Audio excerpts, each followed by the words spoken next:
नमस्कार दोस्तों, मेरे इस यूट्यूब चैनल में आपका बहुत बहुत स्वागत है। और अगर आपने मेरा चैनल सब्सक्राइब किया है और मेरा पिछला वीडियो देखा है तो मैंने पिछले वीडियो में बताया था कि हम इस वीडियो में आज जो मेरा अगला वीडियो आज का वीडियो है इसमें अ, जैसा कि आपने अगर चैनल सब्सक्राइब किया तो आपने देखा होगा कि हमारा शीर्षक है भारत का प्राचीन इतिहास। तो उसी में हम एक कदम आगे बढ़ाएंगे और इस वीडियो में आज हम जो सीखने जा रहे हैं वो है अ, प्राचीन भारत की भाषाएं।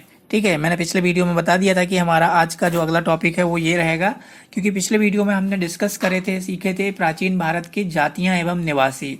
तो अब वहाँ पे इंसान है तो जरूर वो बोलेंगे, अपनी जो अभिव्यक्ति है उसे प्रकट करेंगे, या तो बोल के करेंगे या तो लिख के करेंगे।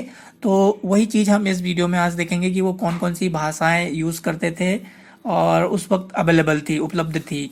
ठीक है, तो आई होप कि वीडियो आप लोगों को काफ़ी पसंद आएगा। तो गाइस, अगर आपने चैनल सब्सक्राइब नहीं किया तो ज़रूर करिए। तो देखिए गाइस, यहाँ पे सबसे पहले हम समझते हैं, एक हाइलाइटर लेना पड़ेगा मेरे को। तो देखिए, सबसे पहले यहाँ पे आपको मैं बताता हूँ। तो देखिए, हमने पिछले वीडियो में भी बताया था कि हमारा भारतवर्ष जो है बहुत ही विस्तृत है, बहुत ही फैली हुई संस्कृति है।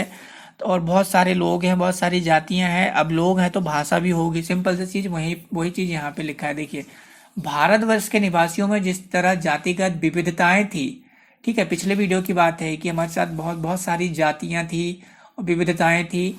ठीक उसी प्रकार आदि निवास के अनुसार भाषाजन्य विविधताएं भी विद्यमान थी। तो भाषा में भी बहुत सारी विविधता थी। कहने का मतलब ये है, लोग रहेंगे तो भाषाएं भी रहेंगी, वही बात यहाँ पे है। प्राचीन भारत की भाषाओं को निम्नलिखित 4 भाषा परिवार में वर्गीकृत किया जा सका किया, मतलब जो पुराने टाइम के की है कि इस तरीके से 4 परिवार में बांट दिए। तो वही चीज़ फिर से आ गई। कैसे कि जो मैंने पिछले भी जो वीडियो में बताया था, एक पहली जाति थी आर्य जाति, आर्य जाति के निवासी। दूसरा बताया था द्रविड़ जाति के निवासी। तीसरा बताया था सबर। और चौथा बताया था किरात जाति के लोग।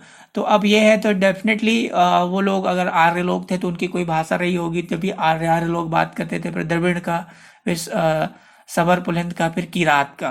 तो वही हम इस वीडियो में देखने जा रहे हैं आज की जो आर्य परिवार। जैसे कि मैंने पिछले वीडियो में बताया था, यहाँ पे मैंने नक्शा लेना था। ठीक है, मैं ऐसे ही बता दे रहा हूँ। मान लीजिए हमारा भारत का नक्शा है, ये आधा नक्शा, ऐसे कुछ डायग्राम बनाने की कोशिश कर रहा हूँ मैं।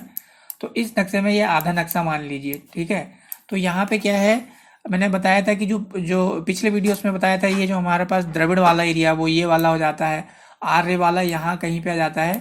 और इस तरीके से ये बटा हुआ है। ठीक है, तो उस एरिया में अलग अलग कौन कौन सी भाषा बोलती थी वो हम इसमें देखेंगे। तो सबसे पहले हम आर्य परिवार की भाषा के बारे में देखेंगे। ठीक है, तो आर्य परिवार में जो था, आर्य समाज जो था, वो कौन सी भाषा बोलता था, अब यहाँ पे आपको बताता हूँ। तो देखिए, दक्षिण भारत से पश्चिम भाग की भाषाएं एवं उत्तर भारत की प्रांतीय भाषाएं आर्य भाषा परिवार में समाहित है। तो दक्षिण भारत कौन सा, एक मिनट, दक्षिण भारत हमारा दो गाइस, हम यहाँ पे आर्य भाषा के बारे में डिस्कस कर रहे थे। ठीक है, तो आर्य भाषा का क्या है, देखिए मैं आपको यहाँ पे बताता हूँ। मैं ये एक डायग्राम लेने के लिए मैंने इसको पॉज कर दिया था, तो आपको ज़्यादा क्लैरिटी आएगी। तो देखिए, यहाँ पे लिखा है दक्षिण भारत से पश्चिम भाग की भाषाएं एवं उत्तर भारत की प्रांतीय भाषाएं आर्य भाषा परिवार में समाहित है। तो देखिए, अब मैं यहाँ पे आपको एक दिखाता हूँ ये डायग्राम। तो अगर आपने मेरे चैनल में अगर पिछला वीडियो देखा है तो यही कहने की चीज़ें हैं। देखिए, यहाँ पे ये महाभारत काल के जनपद हैं। ठीक है, इस तरीके से हमारा पूरा महाभारत के टाइम पे ये पूरा हिंदुस्तान था, ये पूरा हमारा था। कुछ भी यहाँ पे पार्टीशन वगैरह नहीं हुआ था। तो यहाँ पे देखिए, ये द्रविड़ एक एरिया है। ठीक है, उसके बाद में मैंने बताया था किरात जाति के लोग यहाँ पे रहते हैं। ठीक है, उसी तरीके से और भी है यहाँ पे, यहाँ पे दिख नहीं रहे, यहाँ पे आएंगे और यहाँ पे आता है हमारा सबर पुलिंद, इधर पे आ जाते हैं, जो बिंद मेखला वाला क्षेत्र है वहाँ पे। तो इस तरीके से ये क्या है, बटे हुए हैं। तो यहाँ पे अभी हम क्या देख रहे थे, आर्य जाति की भाषा है। ठीक है, तो उसमें क्या है, आर्य जाति की भाषा जो दक्षिण भारत के पश्चिम भाग की भाषा है। तो इसी प्रांत में जो आर्य लोग थे वो कहाँ पे, मैंने पिछले वीडियो में बताया था कि आर्य लोग जो थे वो यहाँ कहीं पे है। यहाँ पे जो उत्तर प्रदेश उस वक्त, यहाँ अभी मतलब जो हमारे वर्तमान में जो बिहार और उत्तर प्रदेश है वो मध्य प्रदेश हुआ करता था। तो वहाँ पे आर्य लोग रहते थे, ठीक है। तो वो लोग आर्य भाषा का प्रयोग करते थे। तो ये वहीं पे लिखा है। तो इस तरीके का दक्षिण भारत के पश्चिम भाग की भाषाएं इस सब के अंदर आ जाता है, आर्य के अंदर, आर्य भाषा में। इसमें कौन कौन सी आ जाती है? असमी आ जाती है, उत्कल आ जाती है, उड़ीसा की जो भाषा है, बंगाली, हिंदी, पर्वती, पंजाबी, पाश्तो, कश्मीरी और कोहिस्तानी, लहंदा, सिंधी, गुजराती, मराठी, सिंहली, ये सारी की सारी आर्य भाषा के अंदर आ जाती है। ये इतनी सारी आर्य भाषा की ये उपभाषाएं हैं, बोली कहना चाहिए एक तरीके से, ठीक है। और ये सारी की सारी इसके अंदर समाहित है। इसी तरीके से आगे बढ़ते हैं। अब इसमें देखिए कुछ चीज़ें क्या हैं। उपयुक्त भाषाओं में से पाश्तो और सिंधी भाषा मुस्लिम प्रभाव से अरबी लिपि और वर्णमाला को अंगीकृत कर चुकी थी। तो इसमें जो पाश्तो है और जो सिंधी भाषा है, ये थोड़ा क्या कहते हैं, मुस्लिम भाषा के प्रभाव में आने के कारण ये अरबी अरबी अरबी इसमें ज़्यादा दिखाई देती थी। इसी तरीके से इसके अतिरिक्त अन्य भाषाओं की लिपि जैसे ब्राह्मी एवं वर्णमाला संस्कृत, हिंदी, मराठी, पर्वती को देवनागरी लिपि में लिखा जाता था। तो इनको छोड़कर, पाश्तो और सिंधी को छोड़कर बाकी के जो भी चीज़ें थी, तो वो लोग ये इस तरीके की लिपि इस्तेमाल करते थे, ब्राह्मी लिपि या फिर संस्कृत, हिंदी, मराठी, ये वाली। अब हिंदी की विभाषा उर्दू स्वतंत्र भाषा नहीं रही। उसमें अरबी लिपि एवं फारसी तथा अरबी शब्दों का सम्मिलित रूप प्रफुष्टित हो गया। तो जो अभी यहाँ पे जो क्या है, हिंदी की भी भाषा मतलब उर्दू को हिंदी का दूसरा रूप माना जाता है। तो ये स्वतंत्र भाषा नहीं रह पाई, एक प्योर उर्दू नहीं रह पाई। कहने का मतलब ये है क्योंकि इसमें कुछ अरबी आ गई, इसमें कुछ फारसी भी आ गई। तो इस तरीके से ये एक शुद्ध प्योर भाषा नहीं रह पाई। जैसे हिंदी एक प्योर है, संस्कृत एक प्योर है, मराठी एक प्योर है, तो इसमें मिश्रण हो गया। मिश्रण अरबी शब्द के भी हो गए, फारसी शब्द के भी हो गए। तो ये एक वहाँ पे एक सिचुएशन आ गई थी हमारे प्राचीन भाषाओं, प्राचीन काल में, ठीक है। तो ये हुई आर्य आर्य परिवार की भाषाएं और आर्य भाषा परिवार जिसमें इतनी सारी आती है।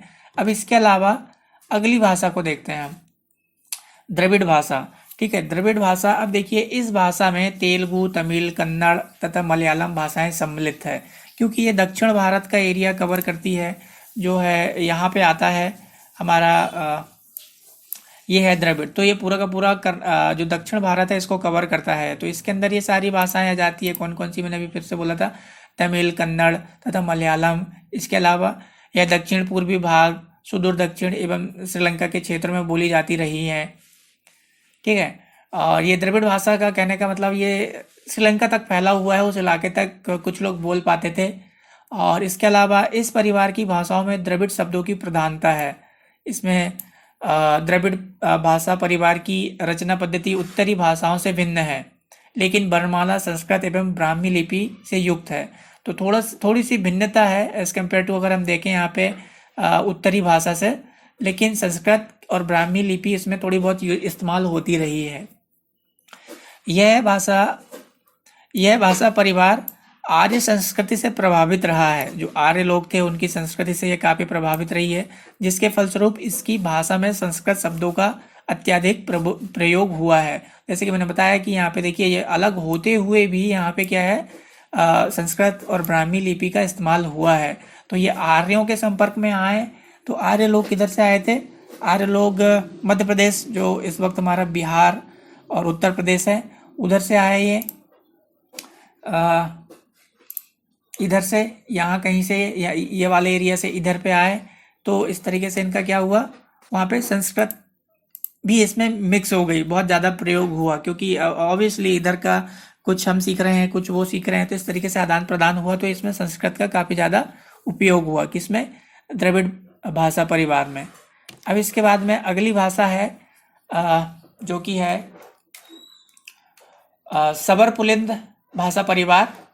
तो इसमें अब देखते हैं हम, तो ये क्या होता है, ये विंध्य मेखला के पर्वतीय एवं जंगली प्रदेशों में इस भाषा परिवार की बोलियों को बोला जाता है। तो फिर से अगर आपको मैं दिखाऊं तो ये वाला एरिया, मैं फिर से रिपीट कर रहा हूँ गाइस, पिछली वीडियो में बता चुका हूँ मैं, जो जिसके बारे में अभी मैंने बोला पुलिंद भाषा परिवार, सबर पुलिंद, वो यहाँ पे आता है, ये विंध्याचल पर्वत इधर पे आता है, ठीक है। तो ये वाले एरिया में तो इस भाषा का प्रयोग उधर पे होता है, बहुत ज़्यादा हुआ करता था। और सबर पुलिंद भाषा परिवार के अंतर्गत मुंड एवं मान मेकर भाषा प्रमुख रूप से है। और इसके अलावा अगली भाषा है, अगली भाषा किरात भाषा परिवार, जो चौथे पाँचवीं नंबर की जाति थी। इस भाषा परिवार की भाषाएं मूलतः तिब्बत एवं बर्मा के क्षेत्रों में मिलती है, ठीक है। और देवनागरी एवं संस्कृत वर्णमाला से युक्त इस परिवार की भाषाएं भारत में नहीं के बराबर है। क्यों नहीं है? अगर आपने मेरा चैनल सब्सक्राइब किया होगा तो आपको पता चलेगा कि जो किरात जाति के लोग थे, किरात जाति के लोग कहाँ से आए थे हमारे हिंदुस्तान में। किरात जाति के लोग हमारा डायग्राम कहाँ गया, मैं आपको बताता हूँ, ये रहा। तो जो किरात जाति के लोग हैं वो इस तरफ से आए थे, चीन, हिंद चीन इस तरफ से आके फिर आर्यों के संपर्क में आए, ठीक है। तो इसलिए इधर पे वो ज़्यादा प्रचलित नहीं हुई, थोड़ी बहुत प्रचलित हुई। और अभी तो वो नहीं के बराबर, धीरे धीरे कहना चाहिए, धीरे धीरे ख़त्म के कगार पे पहुंच गई वो। और इस वक्त हम कह सकते हैं कि वो ना के बराबर ही है, ना के बराबर ही है हमारे इतिहास में या हमारे भारतवर्ष में। कौन सी? किरात भाषा, क्योंकि ये इधर तिब्बत, चीन और जो हमारे इस तरफ का एरिया है हिंदुस्तान में, ये इस तरफ का, इस तरह ये नीचे का, जो नीचे का हिस्सा है हमारा, मान लीजिए, तो इधर पे ये बोली जाती थी, बर्मा, तिब्बत वगैरह वगैरह पे। तो इधर पे हमारा ज़्यादा उतना है नहीं, हमारा जितना है भारत के अंदर ही है। तो उधर पे इसमें भी थोड़ी बहुत संस्कृत इस्तेमाल हुई। देवनागरी एवं संस्कृत वर्णमाला की युक्त इस परिवार की भाषा भारत में नहीं के बराबर है। तो ये क्या है, संस्कृत क्यों इसमें मिक्स हुई थोड़ी बहुत? क्योंकि आर्य लोग संस्कृत का इस्तेमाल करते थे, आर्य लोग के संपर्क में ही द्रविड़ लोग आए, फिर वहाँ पे भी संस्कृत का बहुत ज़्यादा इस्तेमाल हुआ इनकी भाषा में। तो इस तरीके से गाइज हमने इस वीडियो में आप लोगों के साथ में इतनी सारी भाषाओं के बारे में डिस्कस किया, शेयर किया। 4 भाषा के बारे में, आर्य भाषा परिवार में कौन सा क्षेत्र आता है, कौन कौन सी बोलियां आती हैं, द्रविड़, सबर पुलिंद एंड किरात। आई होप कि वीडियो आपको इन्फॉर्मेटिव लगेगा और आप यहाँ से भी, स्क्रीन से भी बहुत सारी चीज़ें देख सकते हैं, नोट कर सकते हैं। और मैं तो कहूँगा कि आप अगर ये वीडियोस देखते हैं तो पेन एंड पेपर लेके बैठें, ताकि आप एक नोट बना सकें, क्योंकि जो पढ़ाने वाला होता है, बताने वाला होता है, वो बहुत सारी चीज़ें बताता है। जैसे कि देखिए, अभी मैंने बताया था कि एक जो जाति थी यहाँ पे, कौन सी जाति, अभी आपको मैं पूछूं कि पीली जाति कौन सी होती है तो आप शायद नहीं बता पाएंगे। तो लेकिन मैंने वो पिछले वीडियो में बताया था कि ये एक पीली जाति भी बोलते हैं इनको करके। तो अगर आप इस तरीके से नोट बनाएंगे तो आपको काफ़ी आसानी हो जाएगी समझने में। अगर आप एग्ज़ाम के लिए तैयार कर रहे हैं तो बहुत सारी चीज़ें, तो ये तो आपके ऊपर है, आप कैसे सीखना चाहते हैं। तो ऐसे इस वीडियो में इतनी ही डिटेल। आप चैनल को सब्सक्राइब करें। अगले वीडियो में मिलेंगे हम भारत की मौलिक एकता, भारत की यूनिटी के बारे में समझेंगे। फिर उसके बाद में 1-2 वीडियो और रहेंगे, फिर हम आ जाएंगे हमारा जन्म कैसे हुआ था, मनुष्य का मानव, ये सारे प्राचीन चीज़ों में चले जाएंगे किक करके आगे। तो गाइस मिलते हैं अगले वीडियो में, जिसमें हम भारत की मौलिक एकता, जिसे यूनिटी बोलते हैं, उसके बारे में सीखेंगे। जब तक के लिए नमस्कार।